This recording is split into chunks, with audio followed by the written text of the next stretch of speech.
Hello बच्चा लोग।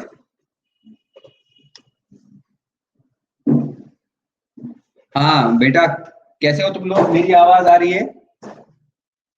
Good evening अनुराग।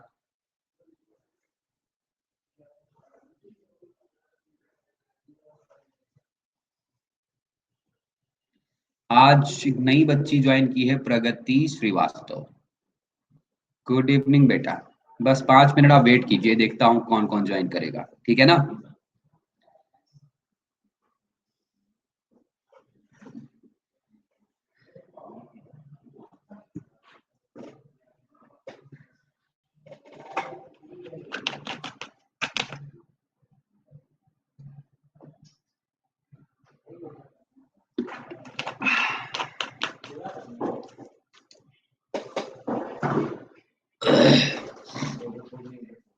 अनुराग, पिछली क्लास की थी क्या तुमने? मेरी पिछली क्लास? काफी दिन से हमारी क्लास लगी नहीं है, नाइन्थ वाली बायोलॉजी की क्लास। लेकिन जब लगी थी क्लास तब तुमने की थी ना। लो, तो फिर मैं कैसे पढ़ाऊं?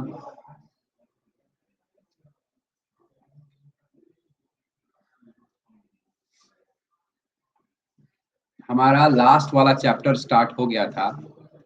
उस लास्ट वाले चैप्टर का नाम क्या था? याद है कुछ?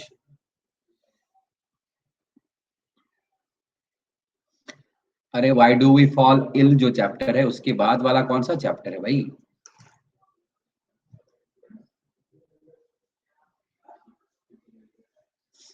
हाँ, कोई आइडिया है? नेचुरल रिसोर्सेज वाला चैप्टर है ना?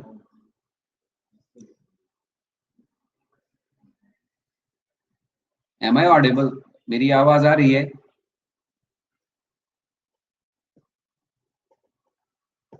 हाँ, तो हमने नेचुरल रिसोर्सेज वाला चैप्टर ही तो स्टार्ट किया था। चलो, अब तुम पिछली बार आए नहीं थी तो मैं फिर से बताऊंगा।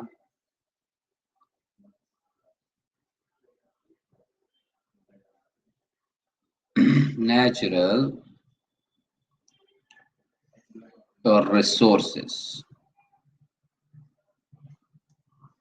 हमारे प्लेनेट का नाम बेटा अर्थ है, आपको पता होगा, है कि नहीं? और हमारे प्लेनेट पे दो तरह के रिसोर्सेज होते हैं, natural resources and man made resources. ठीक है? नेचुरल रिसोर्सेज ऐसे रिसोर्सेज जो भगवान ने पहले ही बना के रखा है, ठीक है ना? और मैन मेड रिसोर्सेज मतलब वो चीजें जिनको इंसान ने बनाया है। नेचुरल रिसोर्सेज अवेलेबिलिटी के हिसाब से दो तरह के होते हैं, ध्यान से देखिए। On the basis of availability, natural resources are of two types.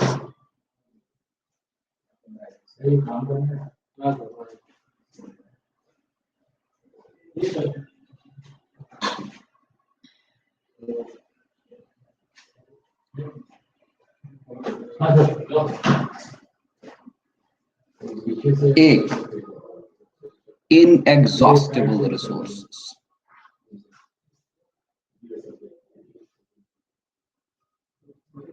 Inexhaustible resources.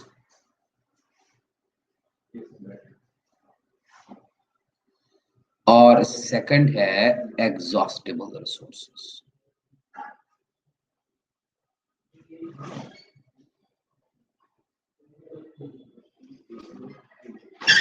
तो हम बोलेंगे natural resources on our planet are of two types: inexhaustible resources and exhaustible resources.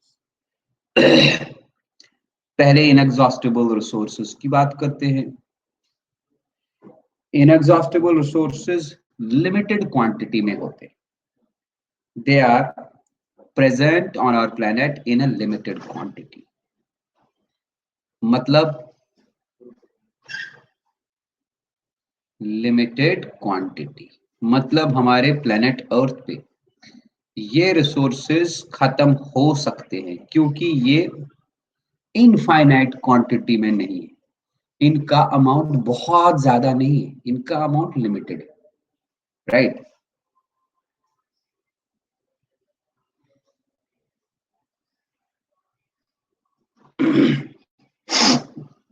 दूसरा पॉइंट इनके बारे में,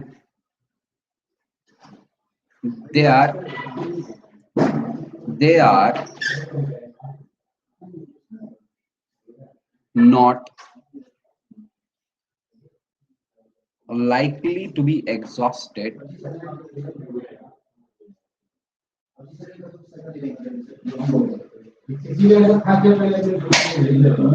they are not likely to be exhausted by human activities.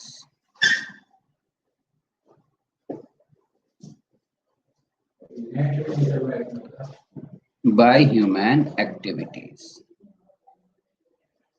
ध्यान से देखना मैं क्या बोल रहा हूं। इनएग्जॉस्टेबल नेचुरल रिसोर्सेज ऐसे वाले रिसोर्सेज जो, अरे सॉरी गलत लिख दिया मैंने, जो अनलिमिटेड क्वांटिटी में होते।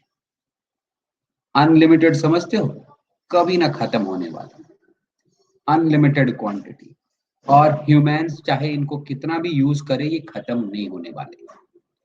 फिर से रिपीट करता हूं, इनएग्जॉस्टेबल रिसोर्सेज ऐसे रिसोर्सेज जो अनलिमिटेड क्वांटिटी में मौजूद है हमारे प्लेनेट। ह्यूमंस इनको कितना भी यूज करे, दे आर नॉट एग्जॉस्टेड।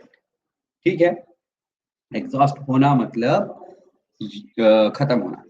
तो they are not likely to be exhausted by human activities. Example में हम लिखेंगे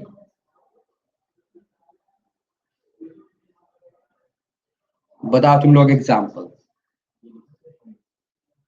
air, water, solar radiations, solar radiations बेटा, sun radiations.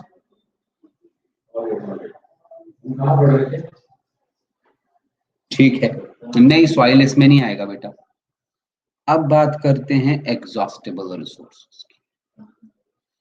Exhaustible resources limited quantity में होते हैं।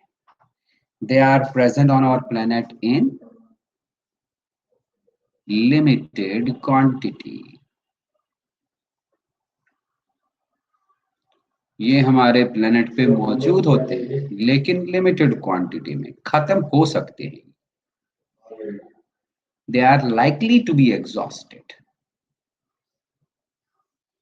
Likely to be exhausted.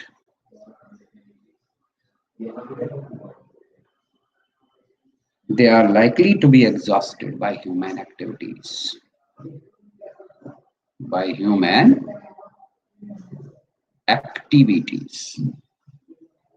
इंसान जितना इनको यूज करेगा उतना इनकी खत्म होने की चांसेस बढ़ जाते हैं। राइट। अब देखो, ये जो एग्जॉस्टेबल नेचुरल रिसोर्सेज हैं ये दो टाइप्स के होते हैं। They are further of two types.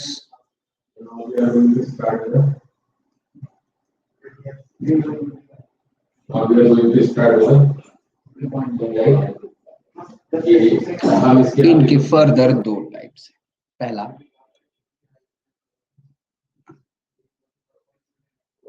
Renewable resources.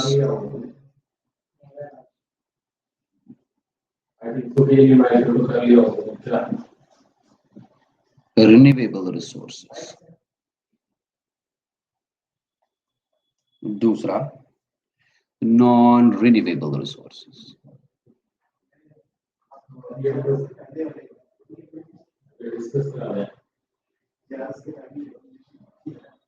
Non renewable resources.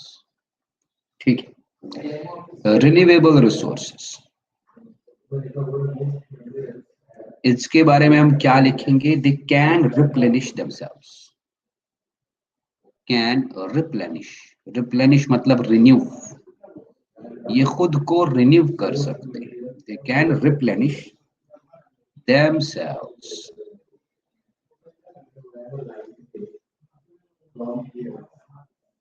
कैसे खुद को रिप्लेनिश करेंगे, रिन्यू करेंगे? By recycling. by recycling and replacement. जितना खत्म होंगे उतना ये खुद को, जितना जितना खत्म होता जाएगा उतना उतना रिन्यू होता जाएगा। ठीक है,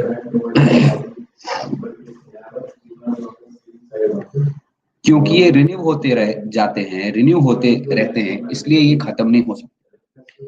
दे are not likely to be exhausted, not likely to be exhausted. हाँ राहिल बेटा, तुमने लास्ट वाली क्लास की थी?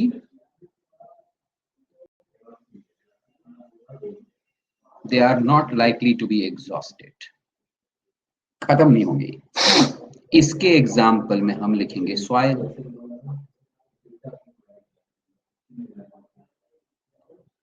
गुड इवनिंग राहिल, पिछली वाली क्लास तुमने की थी? सॉइल, फॉरेस्ट्स,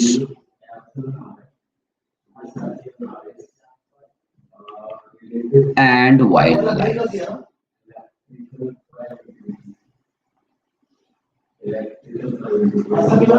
ठीक है, नॉन रिन्यूएबल रिसोर्सेस, इनके बारे में 2-4 पॉइंट लिखिए। क्या ये खुद को रिप्लेनिश नहीं कर सकते? They can not replenish. Replenish मतलब renew, they can not replenish themselves.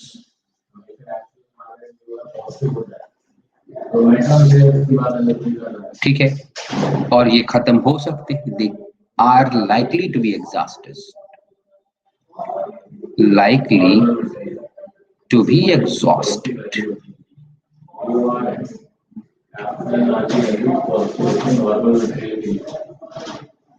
They are likely to be exhausted. ठीक है, इसमें हम एग्जाम्पल के तौर पर किसको लिखेंगे?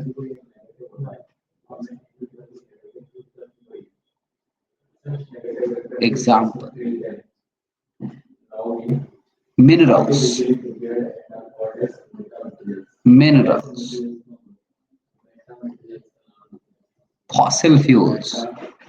याद रखें बेटा, फॉसिल फ्यूल्स में आता है कोल एंड पेट्रोलियम। क्या आता है? कोल एंड पेट्रोलियम। मैं ये पिछली क्लास में पढ़ा चुका हूं, आप लोग थे नहीं तो इसलिए आपकी वजह से दोबारा बता दिया। तो एक काम करो बेटा जी, इसका स्क्रीनशॉट ले लो। आप स्क्रीनशॉट लेने के बाद डन लिख दो तो मैं आगे बढ़ूं।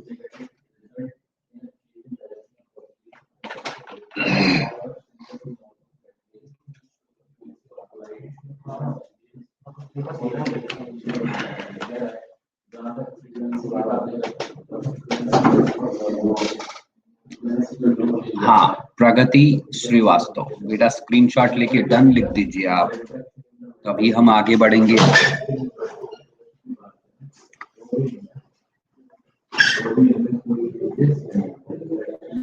Very good. क्या चाहिए?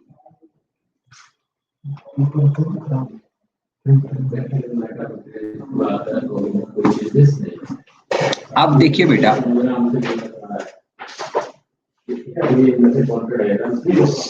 हम सबसे पहले बात करेंगे एक इनएग्जॉस्टिबल रिसोर्स की, जिसका नाम है एयर।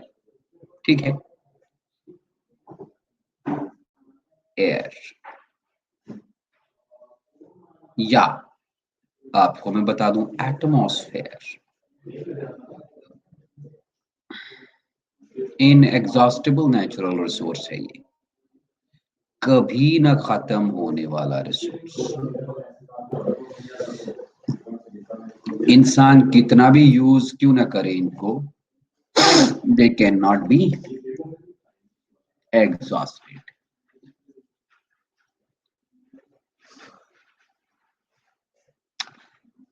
तो क्या है एटमॉस्फेयर? कोई मुझे बता सकता है? Multi layered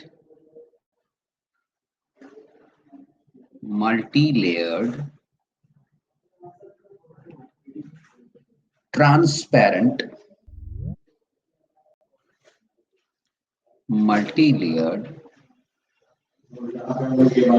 transparent, and protective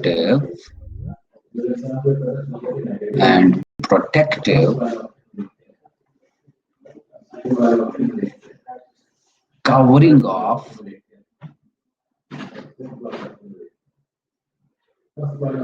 gases. Protective covering of gases surrounding our Earth. Surrounding our Earth. बहुत आसान है।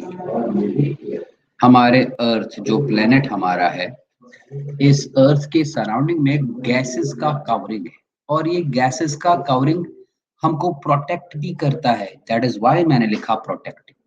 ये ट्रांसपेरेंट भी है, ट्रांसपेरेंट आप समझते हो।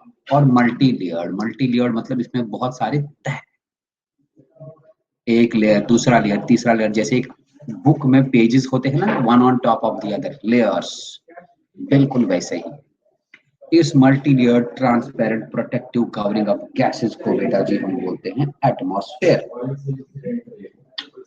ठीक है।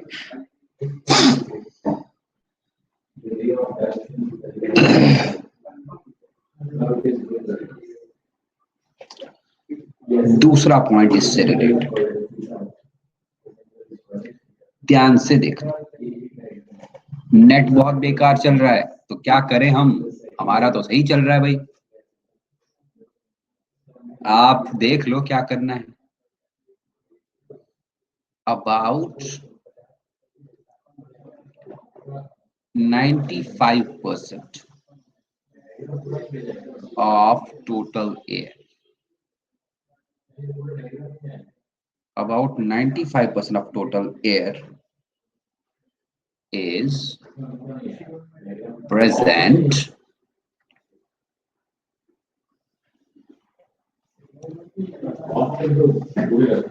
up to the height of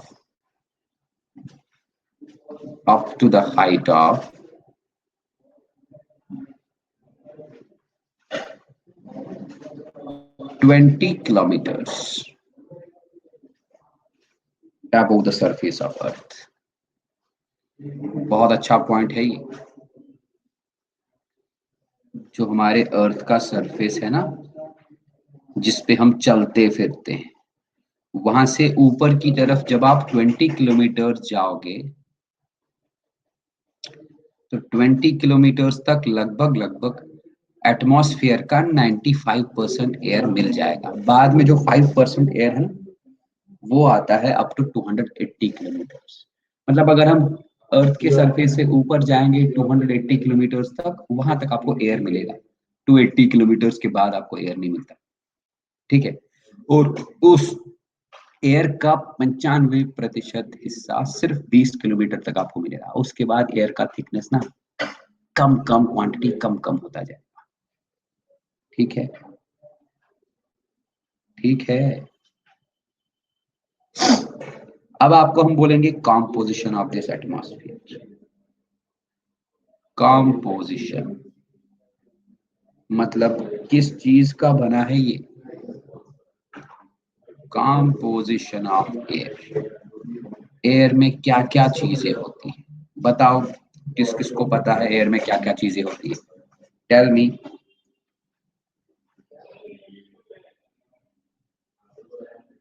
कोई बता सकता है? एयर में सबसे पहले हम लिखेंगे गैस, जिसका नाम है नाइट्रोजन। गैसेस ही होते हैं बेटा इसमें, लेकिन कौन कौन से गैसेस? देखिए, नाइट्रोजन। एयर में नाइट्रोजन कितना प्रतिशत होगा? लगभग 78%। ठीक है। फिर हम लिखेंगे बेटा जी ऑक्सीजन। ऑक्सीजन एयर में होगा लगभग 20.94%। हाँ, अप्रोक्सीमेटली 21। फिर हम लिखेंगे आर्गॉन, एक और गैस है आर्गॉन। ये होता है अप्रोक्सीमेटली 0.9%। फिर हम लिखेंगे carbon dioxide, carbon dioxide, carbon dioxide बेटा जी 0.03%।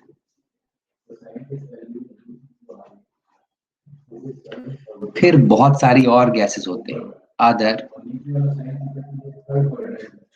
gases and dust particles।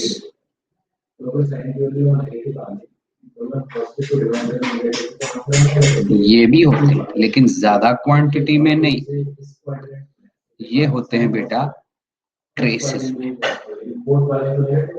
ये रहा हमारे एयर का कॉम्पोजिशन। आपको इसमें याद रखना है पर्टिकुलरली नाइट्रोजन कितना परसेंट है, ऑक्सीजन कितना है, कार्बन डाइऑक्साइड।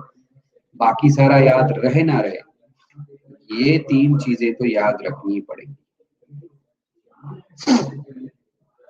ठीक है ना। इन सारी चीजों के अलावा बेटा एक तो मैंने लिखा डस्ट पार्टिकल्स, डस्ट पार्टिकल्स के अलावा वाटर वेपर्स,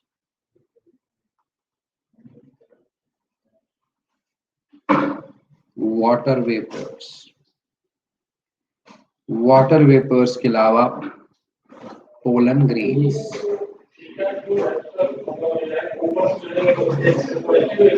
पोलन ग्रेन्स के अलावा माइक्रो ऑर्गेनिजम्स, ये सारी चीजें एयर में हो सकती है।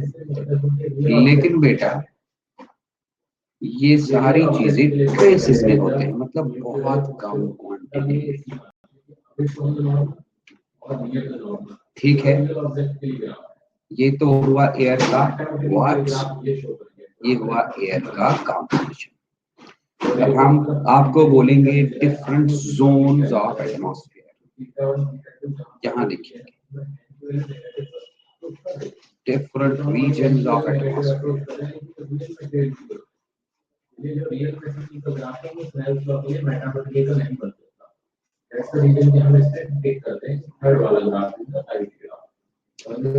Different regions of atmosphere, atmosphere के बहुत सारे रीजन्स हैं, उनके बारे में हम जरा देखेंगे। हम देखेंगे एक अगर डायग्राम मिला तो उससे आपको समझा देंगे।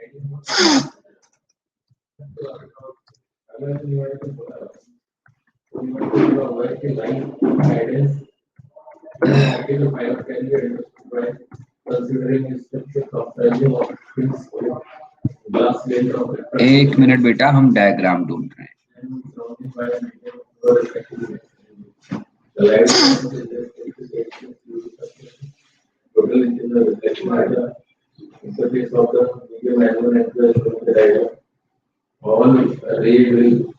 All ray with the angle of incidence phi less than a particular value of phi m are confined in the medium of refractive index and the numerical application of any of the restriction is defined as sin im।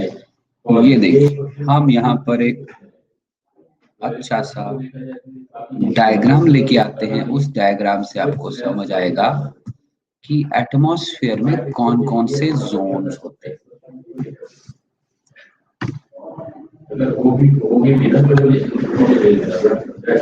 हाँ जी, diagram visible है, बताओ diagram दिखाई दे रहा है ना?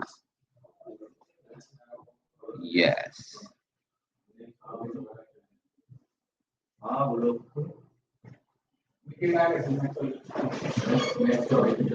ये देखिए बेटा, अगर ये नीचे अर्थ है,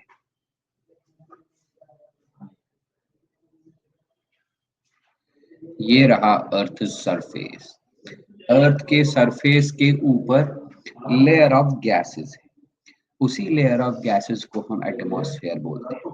उस एटमॉस्फेयर का सबसे नीचे वाला लेयर जो जस्ट अर्थ के ऊपर,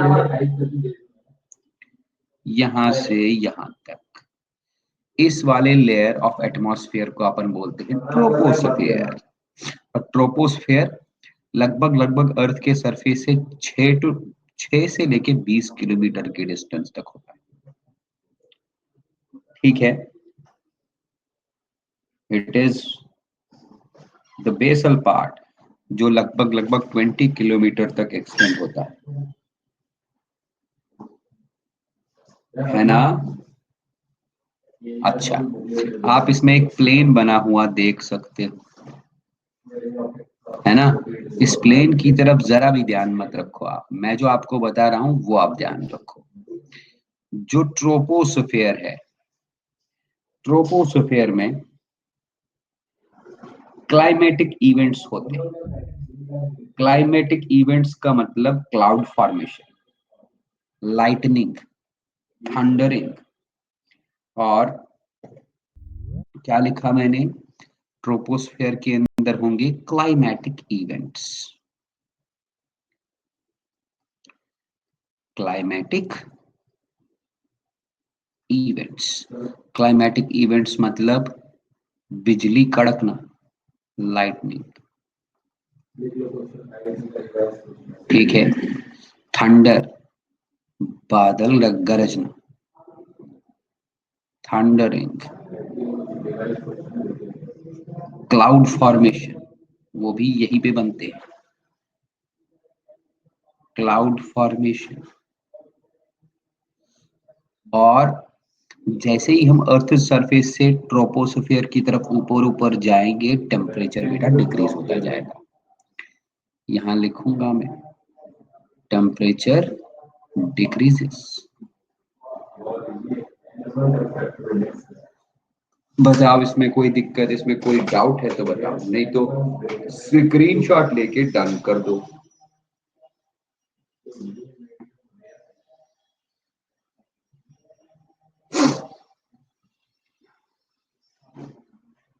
हाँ, अनुराग, आदित्य, प्रगति, स्क्रीनशॉट ले लो बेटा और डन करके हमको बता दो।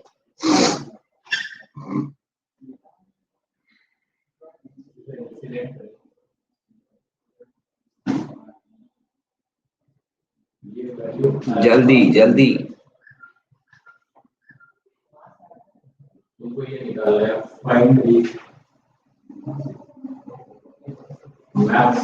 आदित्य स्क्रीनशॉट ले लो जल्दी।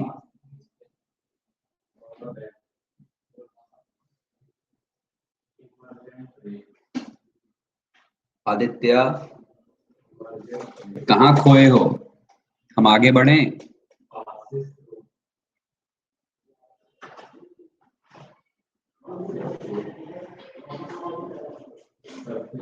मैडम अटेंडेंस नहीं, आई होप आदित्य ने स्क्रीनशॉट लिया होगा, हम आगे बढ़ते हैं।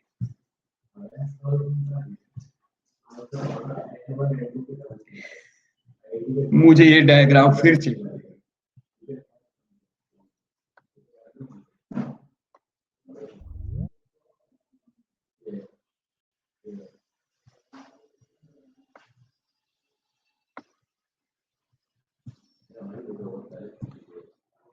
तो ट्रोपोस्फियर के बाद आपको दूसरा वाला लेयर मिलेगा जो ट्रोपोस्फियर के ऊपर होगा। This layer is known as stratosphere. ये रहा, आप इस डायग्राम में देख सकते हो। स्ट्रेटोस्फियर का लेंथ मतलब ये ट्रोपोस्फियर के बाद लगभग लगभग 50 किलोमीटर तक एक्सटेंड होगा, लिखा है यहाँ, ठीक है। और स्ट्रेटोस्फियर में जितना हम ऊपर जाएंगे उतना टेम्परेचर इंक्रीज होता, सॉरी डिक्रीज होता जाएगा। अगेन मैं लिखूंगा, as we go up in troposphere temperature decreases.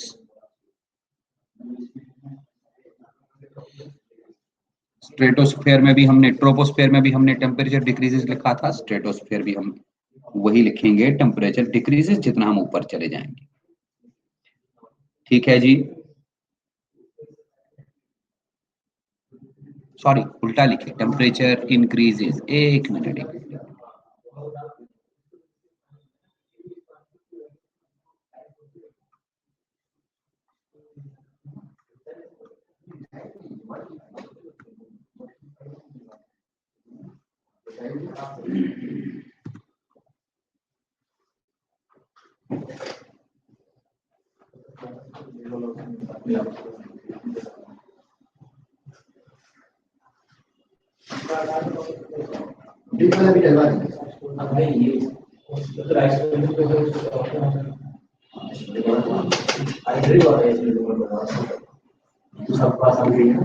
Temperature increases, जितना हम इसमें ऊपर चले जाएंगे टेम्परेचर इंक्रीज। आपको ओजोन पता है बेटा? ओजोन, ओजोन लेयर इसी में होता है। Ozone layer is found in this stratosphere. और ये ओजोन लेयर का फंक्शन आपको पता है? कोई बता सकता है? Can anyone tell me? यहां लिखे हम ozone layer, yes, blocks harmful ultraviolet radiations, ultraviolet rays of the sun। ये अल्ट्रावायलेट रेज को जमीन पे नहीं आने देता and prevents us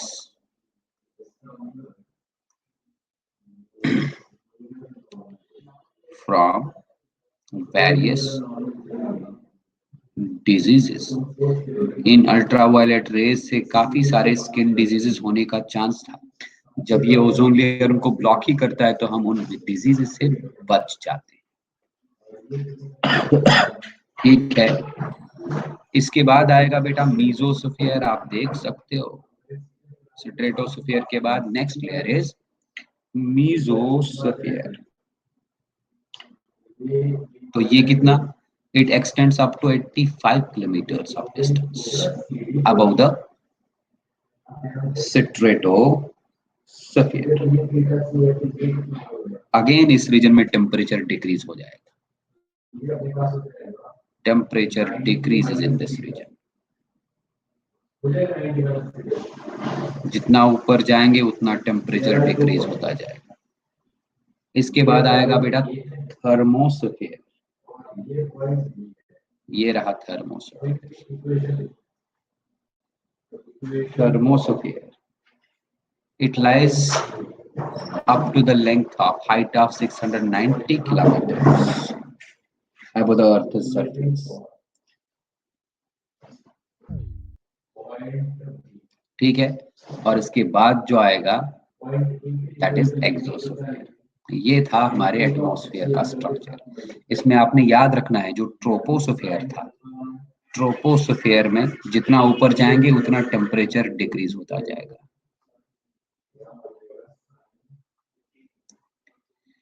स्ट्रेटोस्फीयर में जितना ऊपर जाएंगे उतना टेम्परेचर इंक्रीज होगा, और मीजोस्फीयर में अगेन टेम्परेचर डिक्रीजेस। ये तीन चीजें याद रखनी। Plus ozone layer is found in the stratosphere. ठीक है, cloud changes occur in the troposphere. ये कुछ मेन 4-5 पॉइंट्स हैं, you have to remember this points. ठीक है ना? चलेगा? हाँ, अब हम देखेंगे role of air. Role of air in climate control. Role of air in climate control. Atmosphere, air का क्या रोल है किसी जगह का क्लाइमेट कंट्रोल करने में? Role of air in climate control. सबसे पहले मुझे आप बता दो बेटा क्लाइमेट क्या होता है? बोलो। Climate is the average weather of an area. Average weather of an area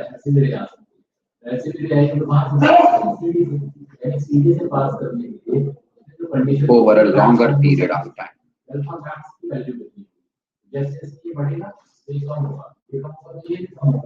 देखो मैं तुम लोग को एग्जाम्पल बताता हूँ। अगर मैं तुमको बोलूंगा आज 2 दिसंबर है, आज बनारस में वेदर कैसा है?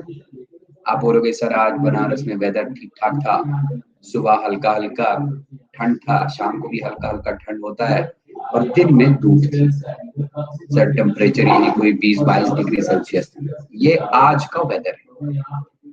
लेकिन अगर मैं तुमको बोलूंगा यार बनारस में क्लाइमेट कैसा होता है, जब मैंने क्लाइमेट बोला तो आप उस समय मुझे एक दिन का वेदर रिपोर्ट नहीं दोगे, आप उस समय मुझे पूरे साल का एवरेज वेदर रिपोर्ट दोगे कि लगभग लगभग हर दिन इतना टेम्परेचर रहता है, या आप मुझे 3 महीने का वेदर रिपोर्ट दोगे। सर पिछले 3 महीने में क्लाइमेट ऐसा रहा कि हर दिन लगभग लगभग ऐसा टेम्परेचर रहा, ऐसा हवाएं चली, ऐसा बारिश हुआ। जब हम वेदर मेजर करते हैं over a longer period of time तो वो एवरेज वेदर होता है। इसी एवरेज वेदर को बेटा हम क्या बोलते हैं? क्लाइमेट। ठीक है, वेदर मतलब एक दिन का क्लाइमेट, क्लाइमेट मतलब weather of a area for a longer period of time. ठीक, एटमॉस्फेयर इसी क्लाइमेट को कंट्रोल करने में बहुत ही इंपॉर्टेंट रोल प्ले करता है। क्या रोल? सबसे पहला पॉइंट आप याद रखेंगे, एटमॉस्फेयर जो है it acts like a blanket of air. Atmosphere acts like a blanket of air. Blanket of air. किसके ऊपर? Over the earth.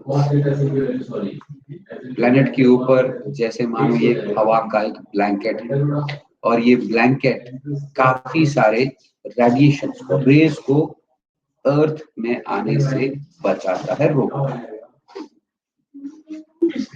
दूसरा atmosphere keeps the temperature of the earth steady. ये टर्म ज्यादा आएगा, ये टर्म कम आएगा, ये नेगेटिव में आ जाएगा। तो अगर नेगेटिव में आ जाएगा तो इससे बचने के लिए temperature of the earth steady, option change कर दिए। स्टडी मतलब ज्यादा होने नहीं देता।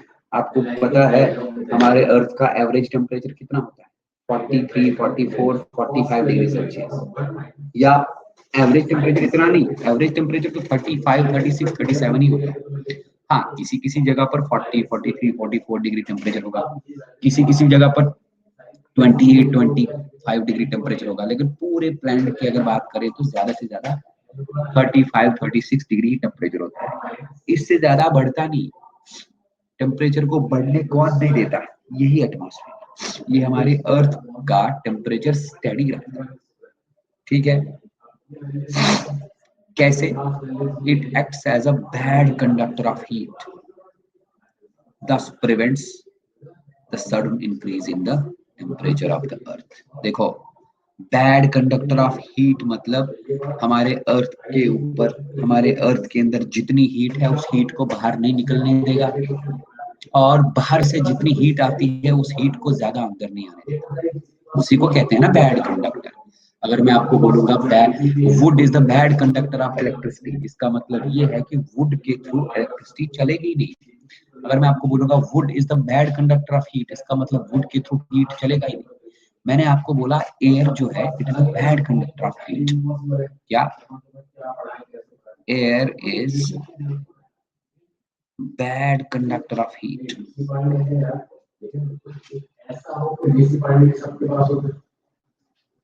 Air is bad conductor of heat, है ना? इसका मतलब ये हुआ, ये बाहर वाले एटमॉस्फेयर से बाहर वाली हीट को अंदर ही नहीं आने देगा, आने देगा लेकिन उतना ज्यादा नहीं आने देगा। 10 हमारे एटमॉस्फेयर का टेम्परेचर, हमारे अर्थ का टेम्परेचर स्टेडी रहेगा, ना ज्यादा ना कम। ठीक है, इसका स्क्रीनशॉट ले लो बेटा।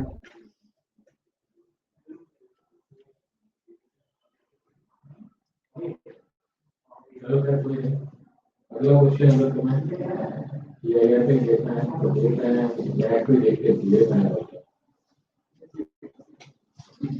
हाँ जी, स्क्रीनशॉट ले लीजिए सारे।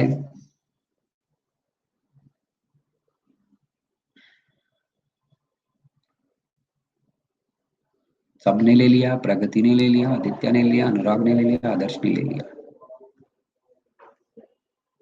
राहिल स्क्रीनशॉट ले लो बेटा।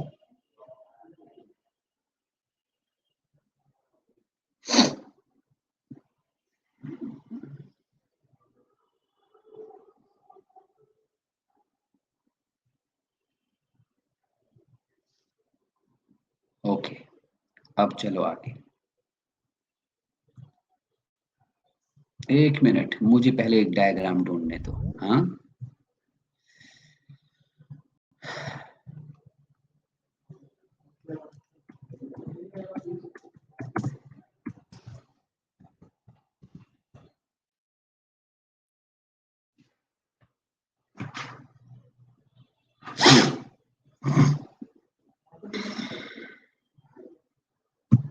क्वेश्चन का फ्लो है ना वो नहीं बन पा रहा है।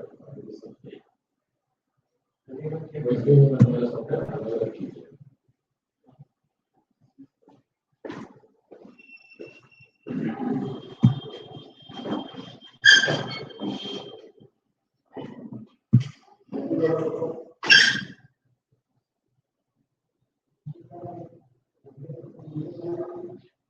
अपने इंस्टीट्यूट में सब कुछ है लेकिन बस लेना नहीं है मैं मेरा डायग्राम मैं खुद ही बनाऊंगा। मैं ये पिछली क्लास में भी पढ़ा चुका हूँ, आज भी बताऊंगा।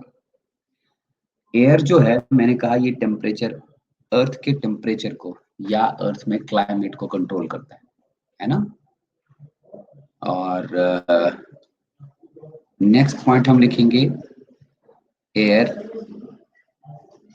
helps in the formation of winds. Air helps in the formation of winds.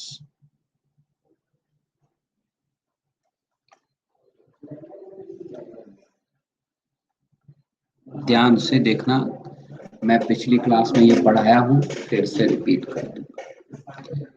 मान लो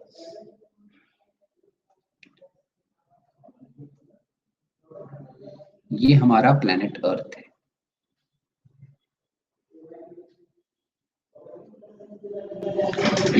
एक मिनट, यहां पर ड्रॉ करते हैं।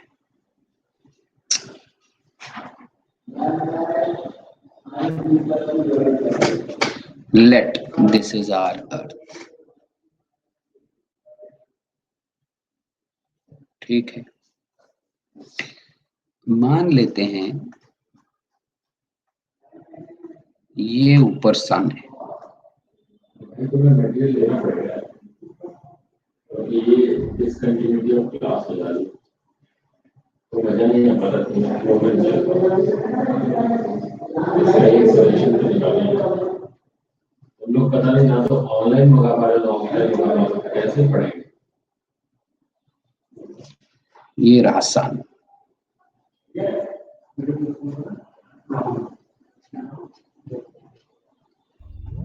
ठीक है, अब देखो, सन से बेटा निकलेंगे रेडिएशंस, निकलेंगे ना।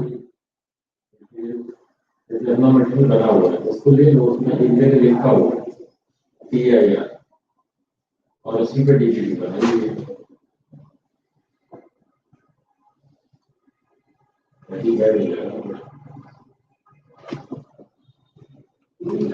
ये निकले सन से रेडिएशंस।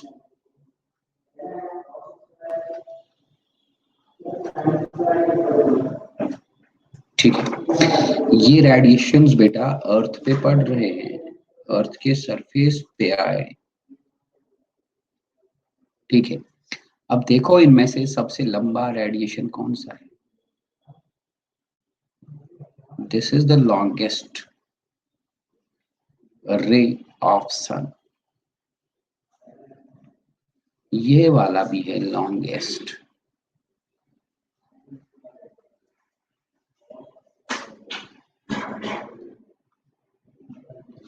और ये वाला जो है सेंटर वाला, दिस इज द शॉर्टेस्ट।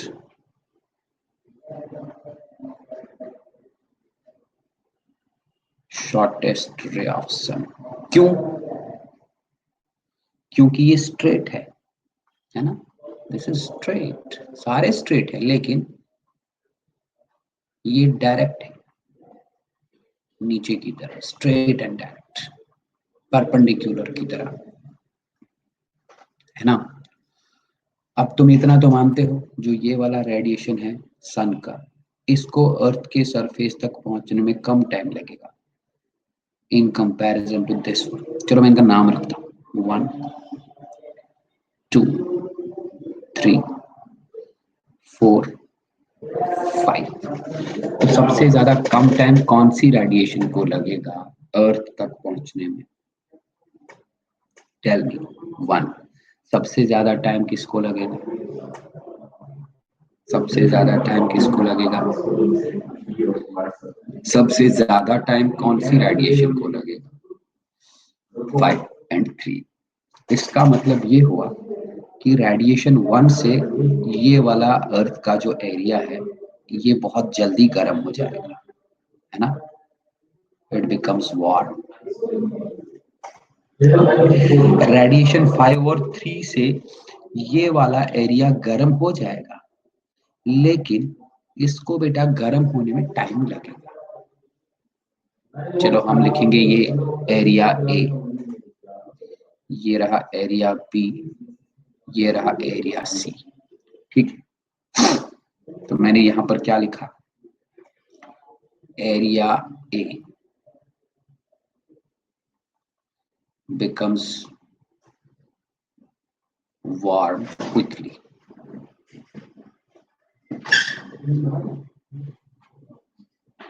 ठीक है। Area B and C take longer time to get warm. ठीक है। तो इस वार्म एरिया के ऊपर जो हवा होगी ना, ये जल्दी वार्म होगा, इसकी हवा भी जल्दी गर्म होगी। Air above it becomes warm quickly.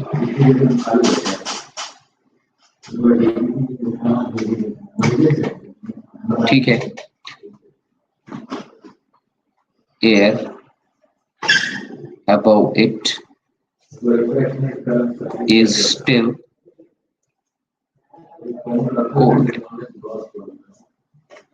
हो जाएगा ये वार्म, लेकिन इसको टाइम लगेगा, क्योंकि सन रेज को बहुत लंबा सफर तय करना पड़ता है ना। अब होगा क्या, आपको पता है, एयर जितना गर्म होगा उतना वो एयर ऊपर उठ जाता है, रिप्लेस हो जाता है। तो इस वार्म एरिया से हवा उठी, मैं दूसरा डायग्राम बनाऊंगा।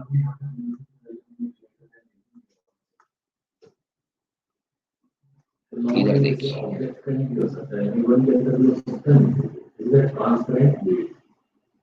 ये एक ट्रांसपेरेंट मटेरियल है, ट्रांसपेरेंट मटेरियल, सॉरी और इसके आगे ऑब्जेक्ट भी रखा होगा। कहने का मतलब है जो ऑब्जेक्ट से इंसिडेंट रेज आई होगी और ऑब्जेक्ट तक की ये था एरिया ए,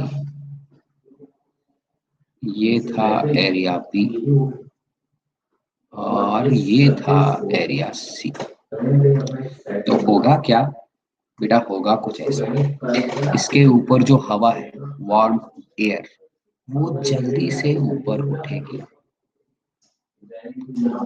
और वो हवा ऊपर उठने के बाद यहाँ पर जगह खाली होगी।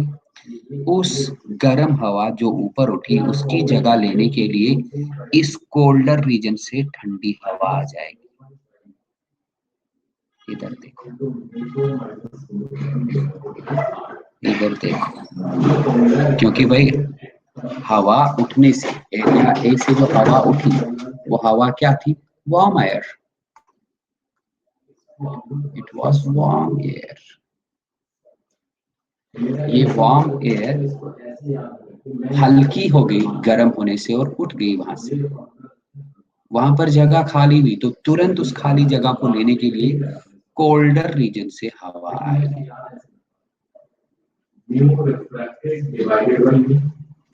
अब आप देख ही रहे हो बेटा, हवा का मूवमेंट हो रहा है कहां से?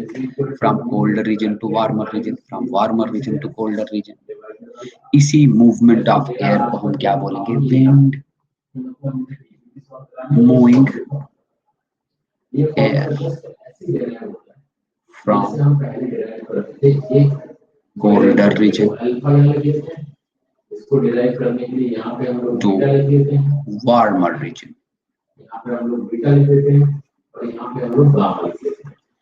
इसी मूवमेंट को क्या बोलेंगे बेटा जी?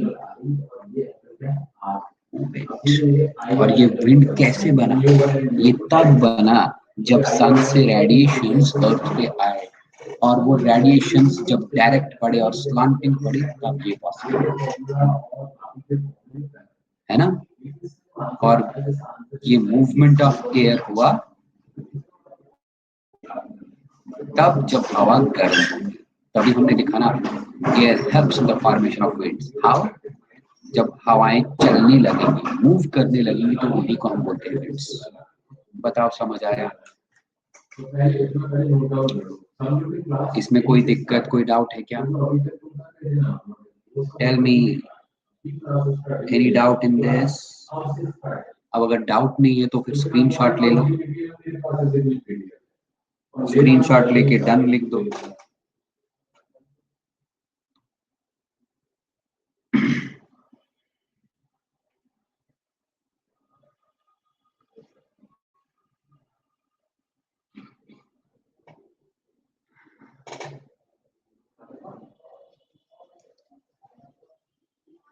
हाँ जी बेटा, स्क्रीनशॉट लेके डन लिख दो सारे लोग।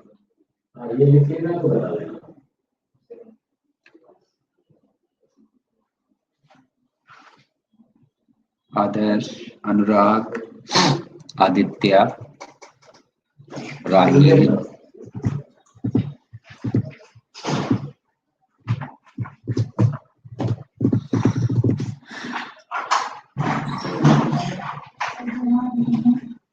हो गया। प्रगति, राहिल,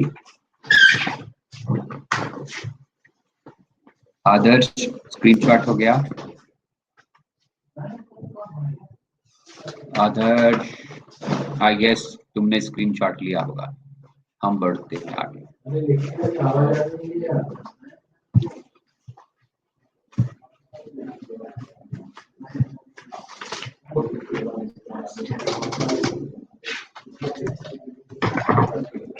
ठीक है ठीक है। फॉर्मूला बहुत सारे बच्चे कहते हैं कि याद हो गया, ब्रह्मांड को कैसे है वो सब है। मैं फॉर्मूले के पहले इंपॉर्टेंट बताऊं। मान लीजिए मुझे ये फॉर्मूला याद है कि mu reflected upon v minus mu incidence divided by u is equal to mu reflected minus incidence divided by r। ऐसा करके मुझे ऐसे पता है कि हाँ ये हमने एक चीज देखी कि मुझे ना ये apparent depth या apparent height। ओके, नेक्स्ट हम बोलेंगे formation of clouds. Yes sir, वो तो मुझे पता था कि हाइट न्यू टाइम्स होती है और डेप्थ। फॉर्मेशन ऑफ क्लाउड्स, यदि consider like this, consider like this कि ये कोई एक्सप्रेशन फॉर्मेशन ऑफ क्लाउड्स। और इस ऑब्जेक्ट का यहाँ से ये जो डिस्टेंस है अब हम सोच के देखो तो ये प्रिंसिपल है, ये प्रिंसिपल है तो ऑब्जेक्ट लाइक अब ये लेंस का कहने के वर्ड और ये हो गया ये हो गया। एक मिनट बेटा, फॉर्मेशन ऑफ क्लाउड्स के लिए देखता हूँ कुछ इंटरेस्टिंग सा मिला तो आपको वो दिखा दूंगा। तो ऐसा अभी आप दे नहीं सकते इसका रेडियस ऑफ कलेक्शन होता है इनफाइनाइट इतना होता है वो इनफाइनाइट। अगर इस फॉर्मूले को मैं यूज करूं एक सिंपल सा हम डायग्राम लगा देंगे यहाँ पर आपको समझाने के लिए, ठीक है, क्योंकि डायग्राम से पिक्चर से आपको बहुत जल्दी समझ आता है।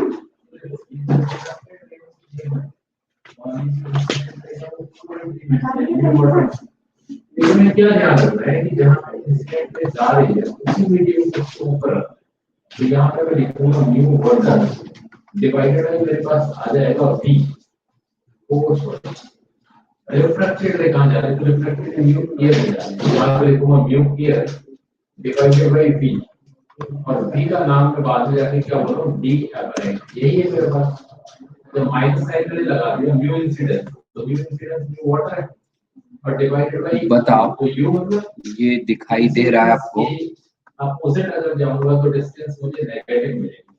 तो मैं बच्चों को थोड़ा सा अजीब तरीके से दिख रहा होगा तो मैं कुछ इस तरीके से बना दे रहा हूँ। हाँ जी, इस डायग्राम को मैंने 90 डिग्री का ये डायग्राम, ये पिक्चर सही दिखाई दे रहा है ना? यहाँ पे ऐसे करके ये बना दिया। सही लग रहा है ना ये? बहुत बढ़िया। देख लो कैसे बनेंगे क्लाउड्स।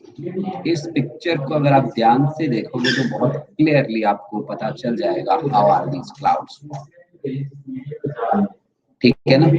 जरा आप देखिए, इसको हम जानते हैं व्हाट इज दिस, सन। और आप देख ही सकते हो सन से जो रेडिएशंस निकली, कौन सी रेडिएशंस बेटा? Heat radiations. सन से जो सोलर एनर्जी निकलती है ना बेटा, उस एनर्जी में लाइट रेडिएशंस भी होते हैं और हीट रेडिएशंस भी होते हैं। यही रेडिएशंस जब हमारे जमीन पे वाटर बॉडीज पे पड़ते हैं, वाटर बॉडीज में ओशंस आएंगे, लेक्स आएंगे, पॉन्ड्स आएंगे, है ना, सीज आएंगे। इन सब को हम वाटर बॉडीज बोलते हैं। टैंक्स भी आएंगे, वेल्स भी आएंगे, वाटर बॉडीज।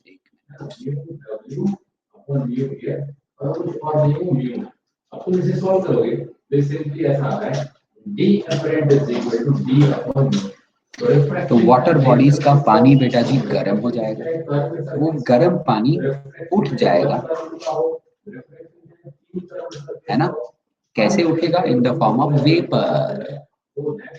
जब लाइट से, जब हीट से पानी गर्म हो गया, उससे भाप उठेगी ना, मतलब लिक्विड वाटर कन्वर्ट होगा इनटू वेपर। इस प्रोसेस को बेटा जी हम इवेपोरेशन बोलते हैं। मैं लिखूं यहाँ पर इवेपोरेशन।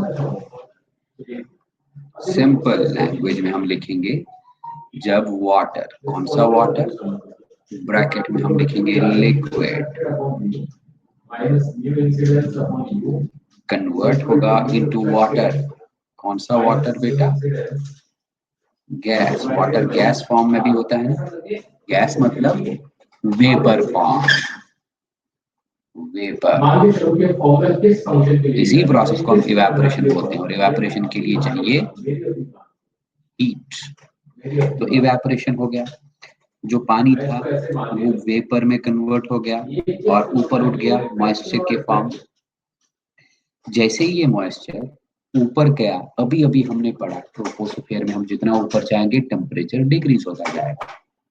तो इन वाटर वेपर्स को, ये वाटर ही तो है बेटा, इन वाटर वेपर्स को ऊपर जाते जाते लो टेम्परेचर से, ठंड से इनको जूझना पड़ता है।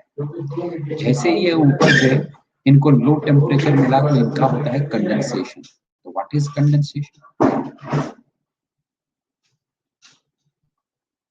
कंडेंसेशन, कंडेंसेशन मतलब जब वाटर, कौन सा वाटर बेटा?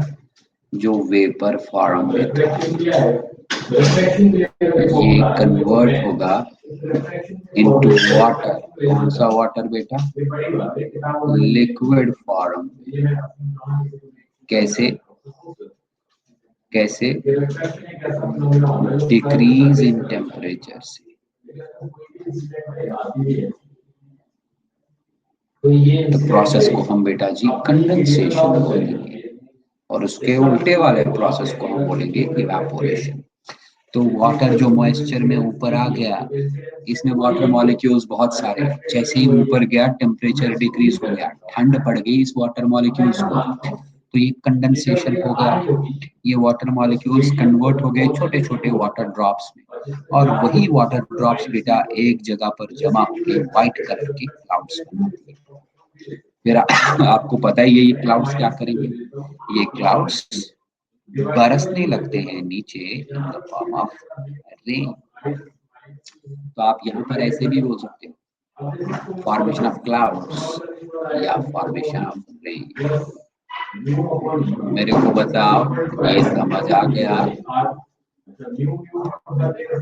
अगर इसमें कोई दिक्कत या डाउट है तो please tell me, otherwise done लिख के आगे बढ़ो।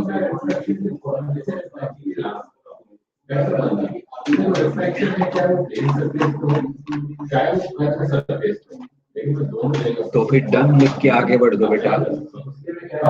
Never forget this formula. ये सबसे अच्छा है। And maximum low है वो इसका नाम है, इसका नाम है, नाम है बॉस।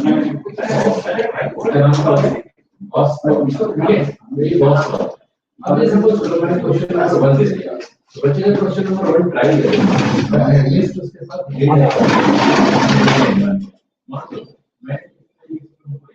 हाँ बेटा, हो गया डन। आदर्श हो गया, राहिल हो गया, प्रगति हो गया, आदित्य हो गया, अनुराग का भी शायद हो गया। चलिए बेटा आगे बढ़ते हैं।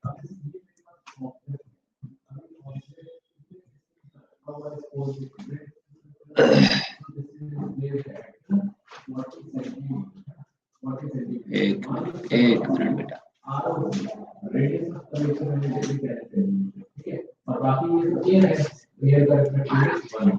मैं तुमसे पूछना चाहता हूँ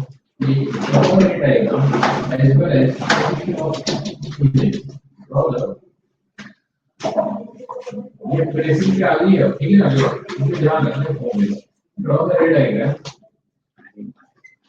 बंद रख and position and nature of image. Position, इसके बाद बेटा हम पढ़ेंगे एयर पॉल्यूशन, राइट?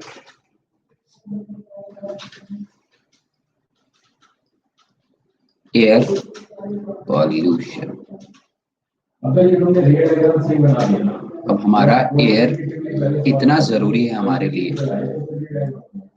लेकिन उसके बावजूद भी हम इस एयर का पॉल्यूशन करते रहते हैं, इसको गंदा करते रहते हैं। थोड़ा सा हम इसके बारे में बताएंगे।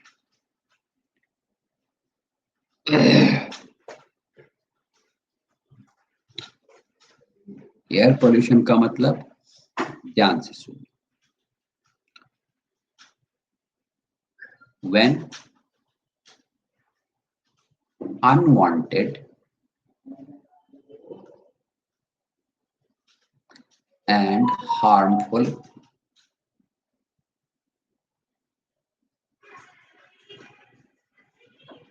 agents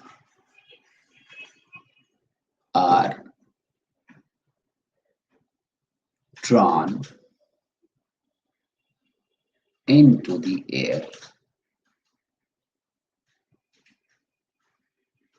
such that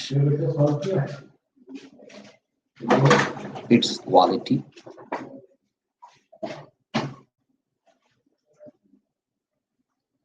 is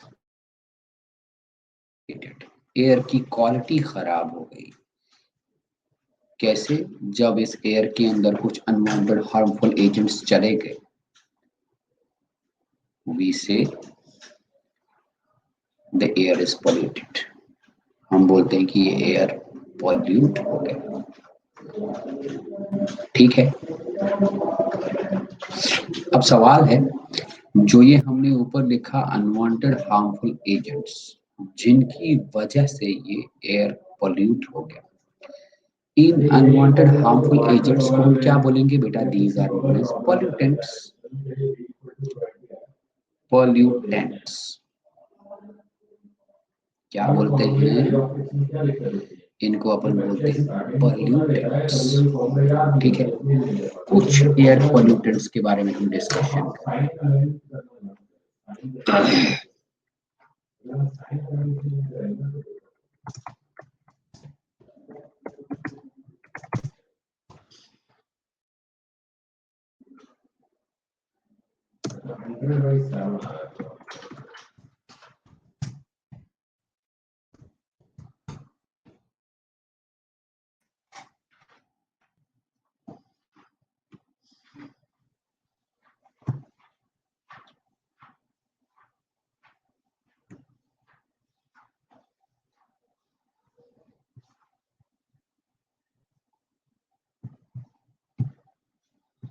एक मिनट बेटा।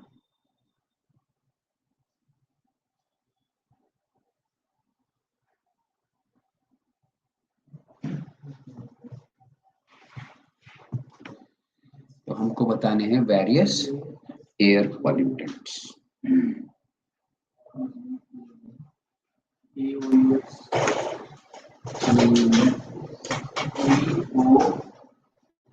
सबसे पहला पॉल्यूटेंट हम लिखेंगे गैसियस पॉल्यूटेंट्स।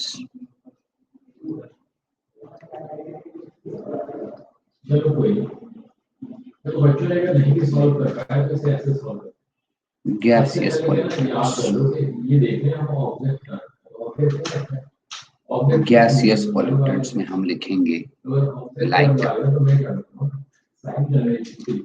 कार्बन मोनोऑक्साइड,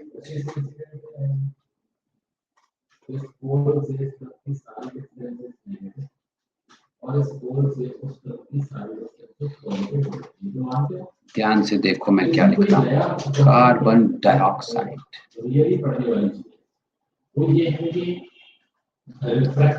बेटा कार्बन डाइऑक्साइड तो ऑलरेडी एटमॉस्फेयर में मौजूद होता है, फिर भी हमने लिखा इसको पॉल्यूटेंट के अंदर लिखा ना। गैसियस पॉल्यूटेंट्स में हमने कार्बन डाइऑक्साइड लिखा, लेकिन कार्बन डाइऑक्साइड तो एटमॉस्फेयर में होता ही है। लेकिन आप ध्यान रखो, कार्बन डाइऑक्साइड एटमॉस्फेयर में होता है कितनी परसेंटेज में? 0.03%। अगर उससे ज्यादा कार्बन डाइऑक्साइड हो गया तो ये पॉल्यूटेंट बन जाता है। मैं लिखूंगा कार्बन डाइऑक्साइड इफ अबाउट 0.03%। अगर 0.03% से एटमॉस्फेयर में ज्यादा कार्बन डाइऑक्साइड हो गया तो ये पॉल्यूटेंट बन जाता है। ठीक है, कार्बन डाइऑक्साइड के अलावा हम लिखेंगे मीथेन गैस। मीथेन के बाद हम लिखेंगे सल्फर डाइऑक्साइड। Sulphur dioxide. उसके बाद हम लिखेंगे नाइट्रोजन डाइऑक्साइड।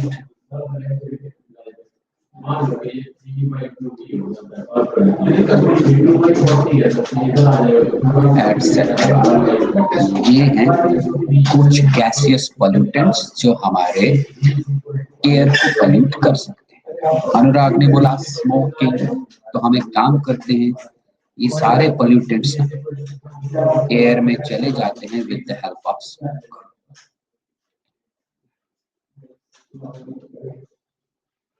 जैसे ही हवा में स्मोक गया, ये पॉल्यूटेंट स्मोक के साथ साथ, मेरा वॉइस ब्रेक हो रहा है तो रुको मैं रिफ्रेश कर देता हूँ।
आदर्श बेटा आवाज आ रही है मेरी? अनुराग, आदर्श, आदित्य, प्रगति, एम आई ऑडिबल? हाँ प्रगति, प्रगति बेटा आवाज आ रही है ना? तो क्या मैं बोल रहा था, मैंने ये कहा कि पोल्यूटेंट्स बहुत तरह के हो सकते हैं जो हवा को पोल्यूट कर सकते हैं। पहला मैंने लिखा गैसियस पोल्यूटेंट्स। गैसियस पोल्यूटेंट्स में हमने लिखा कार्बन मोनोऑक्साइड, कार्बन डाइऑक्साइड, लेकिन अगर उसका परसेंटेज 0.03% से ज्यादा हो गया। मीथेन लिखा, सल्फर डाइऑक्साइड, नाइट्रोजन डाइऑक्साइड। लेकिन ये सारे हवा में कैसे जाएंगे? भाई ये सारे एयर के अंदर जा सकते हैं बाय मींस ऑफ स्मोक। और आप जानते ही हो स्मोक कहाँ से आती है, धुआं कहाँ से आता है? Yes, smoke comes from automobiles.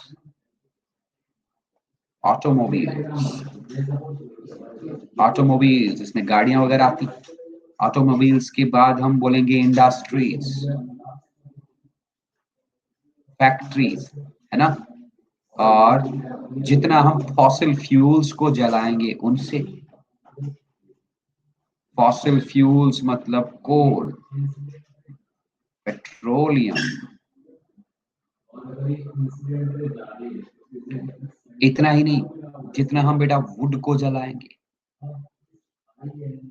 Would burning,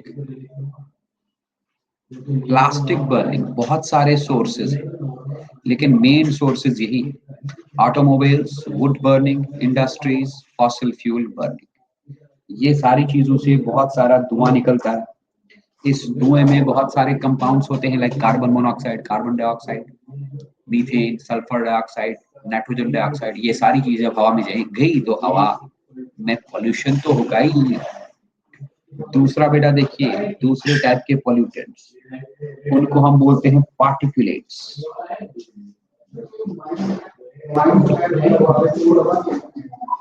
particulate pollutants, particulate pollutants, particulate pollutants मतलब सॉलिड पॉल्यूटेंट्स। ये गैसेस नहीं होते, they are solid pollutants. Solid pollutants मतलब dust particles, carbon particles, like dust particles,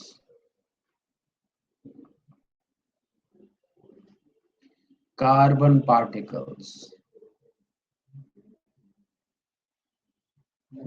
carbon dioxide नहीं लिखा मैंने, carbon particles etcetera. ये solid particles जब हवा में जाएंगे बहुत ही फाइन, बहुत छोटे छोटे माइक्रोस्कोपिक पार्टिकल्स होते हैं, जब हवा में जाएंगे हवा को पॉल्यूट कर देंगे। ठीक है जी, चलेगा? तो आगे इनके बारे में हम क्या पढ़ेंगे वो हम अगली क्लास में बताएंगे। ठीक है, इसका बेटा स्क्रीनशॉट ले लीजिए आप, स्क्रीनशॉट ले लीजिए, स्क्रीनशॉट लेके डन लिख दीजिए।